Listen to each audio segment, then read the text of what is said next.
చంద్రబాబుపై నక్సలైట్లు దాడి చేసిన సంగతి తెలిసిందే. ఉమ్మడి ఏపీలో 2003 అక్టోబర్ 1న చంద్రబాబుపై నక్సలైట్లు దాడి చేశారు. తిరుపతి నుంచి తిరుమల కొండపైకి వెళ్లే మార్గంలో అలిపిరి ఘాట్ వద్ద మందుపాత్ర పేల్చారు. ఈ ఘటనలో చంద్రబాబుకు తీవ్ర గాయాలయ్యాయి. ఆయన ప్రయాణిస్తున్న వాహనం బుల్లెట్ ప్రూఫ్ కావడంతో ప్రాణాలు దక్కాయి. అప్పట్లో ఈ ఘటన దేశవ్యాప్తంగా సంచలనం రేకెత్తించింది. అయితే తాజాగా ఈ కేసులో నిందితులను నిర్దోషులుగా పేర్కొంటూ కోర్టు తీర్పిచ్చింది. నేరం జరిగింది కానీ నేరారోపణ రుజువు కాకపోవడంతో ఓ 3 నిందితులను కోర్టు నిర్దోషులుగా తేల్చడం విశేషం. అప్పట్లో ఈ కేసులో మావోయిస్టు కేంద్ర కమిటీ కార్యదర్శి గణపతి, అగ్రనేతలు Mallajula Koteswararao alias Kishanji, Pandurangareddy alias Sagar, Haragopal alias రామకృష్ణతో పాటు 35 మందిని నిందితులుగా చేర్చారు. ఈ కేసు 11 ఏళ్ల పాటు విచారణ జరిగింది.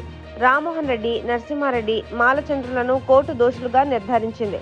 4 ఏళ్ల పాటు శిక్ష, 500 రూపాయల జరిమానా విధించింది. రెండో ఛార్జీ షీట్లోని 3 దోషులుగా కోర్టు తేల్చింది.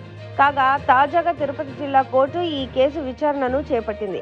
ఆ 3 దోషులు తిరుపతి జిల్లా కోర్టులో సవాల్ చేశారు. కేసు విచారించిన తిరుపతి 4వ అదనపు జిల్లా న్యాయస్థానం ఇన్ఛార్జి న్యాయాధికారి అన్వర్ భాషా తీర్పు చెప్పారు. ఈ కేసులో నిందితులుగా ఉన్న మాజీ నక్సలైట్లు రామ్మోహన్ రెడ్డి, నరసింహారెడ్డి, చంద్రాలను నిర్దోషులుగా తేల్చారు. ఈ కేసులో మొత్తం 33 మంది నిందితులు కాగా ఇప్పటికీ 15 మంది మరణించారు. వీరిలో అత్యధికులు నక్సలైట్లు. దాదాపు అందరూ ఎన్కౌంటర్లోనే చనిపోయారు.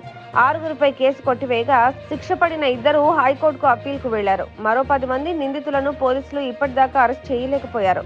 అక్కడ నేరం జరిగింది కానీ నేరారోపణలు ఎదుర్కొంటున్న వారికి కోర్టులో ఉపశమనం దక్కడం విశేషం.